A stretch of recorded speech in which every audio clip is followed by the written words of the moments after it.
सान्दुंआ जि गोसाखा थानो हायालै इसोरबो साथा लालायना हायदों सेसखालै मिनि जानोसै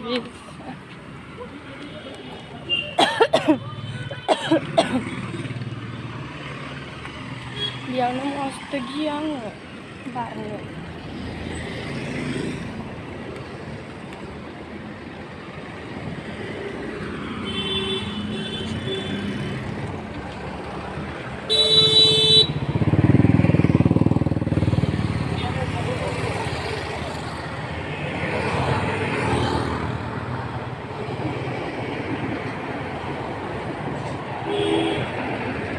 डाउनटाउन इउनिभार्सिटी